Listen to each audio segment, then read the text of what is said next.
Okay, let's talk about hemolytic jaundice. This is what happens when the body's cleanup crew for red blood cells basically goes into hyperdrive.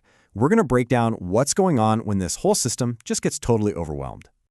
So, at its core, this whole thing is really a problem of overproduction. Imagine a factory. Let's say it's running perfectly fine, but suddenly it gets hit with a massive, unexpected shipment of raw materials. The factory itself, that's our liver, is doing its job, but it just can't possibly process everything that's coming in. That raw material, it's bilirubin. And the key here is that the problem doesn't start at the liver. Nope, it starts way, way before that. All right, so to really understand what's happening, we've got to go back to the source of the problem. We're talking about a massive flood of bilirubin. It's really just a domino effect, right? It all starts with red blood cells breaking down way too fast. That's called hemolysis. When that happens, a huge wave of hemoglobin gets released. Now, the body tries to recycle all this hemoglobin, but in the process, it creates this enormous surplus of something called unconjugated bilirubin. Just think of it as the raw, unprocessed stuff. It can't dissolve in water yet. And that's our flood. Okay, so what happens next? Let's follow this flood and see how it hits the liver. And remember, the liver is usually this super efficient powerhouse, but it's about to get put under some serious strain. And this slide just lays it out perfectly. On a normal day, the liver has no problem handling the bilirubin that comes its way. But with hemolytic jaundice, the sheer volume is it's too much. The liver's ability to process, or what we call conjugate, this bilirubin isn't infinite. So this flood creates a huge bottleneck. It's like a traffic jam. And all that unprocessed bilirubin starts backing up right into the bloodstream.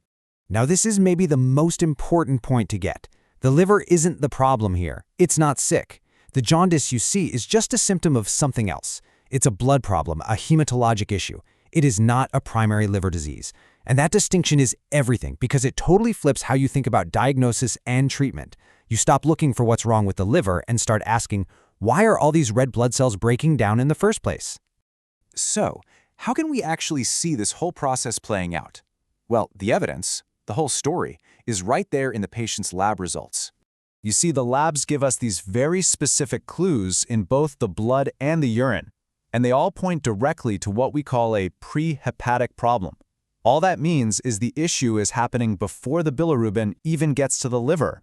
And the pattern you see is actually pretty clear. First off, you're going to see a big spike in that backlogged, unconjugated bilirubin in the blood. Makes sense, right? Second, because the liver is working like crazy, it's churning out more of a byproduct called urobilinogen, and that starts spilling into the urine. Now here's a huge clue. Liver enzymes are totally normal. That's our proof that the liver itself isn't damaged. And last but not least, you won't find any bilirubin in the urine, and there's a good reason for that. So why isn't there any bilirubin in the urine? Well, it goes back to that unconjugated stuff. Remember, it's not water-soluble. So to get around in the bloodstream, it has to grab onto this big protein called albumin. The thing is, this whole bilirubin-albumin package is just way too big to get filtered out by the kidneys. It's like trying to fit a basketball through a keyhole. It's not going to happen. So it just stays stuck in the blood. Okay, let's bring this all home and connect the dots to a really key clinical sign. We're going to talk about the Sterkel-Bilinogen connection, which answers a super important question that comes up with jaundice. So you might be wondering, with all this chaos going on, what's the connection between the red blood cell breakdown and, well, the color of a patient's stool? The answer is a substance called stercobilin. And this explains a classic and sometimes confusing finding in hemolytic jaundice, why the stool doesn't become pale. In fact, it stays dark. Here's the breakdown. Because the liver is working in overdrive to process all that bilirubin, a lot more of it eventually makes its way into the intestines. Once it's there, the bacteria in your gut get to work and convert it into urobilinogen. And then most of that gets turned into stercobilin. And what is stercobilin? Well, it's literally the pigment that makes stool brown. So it's a really simple chain of events. More hemolysis means more bilirubin. More bilirubin means more stercobilinogen, which means more stercobilin.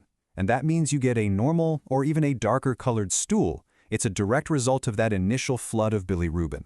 And that really brings us to the final critical takeaway. If you understand this whole pathway, you understand the treatment. The liver is healthy, right? So you don't treat the liver. The jaundice is just a symptom.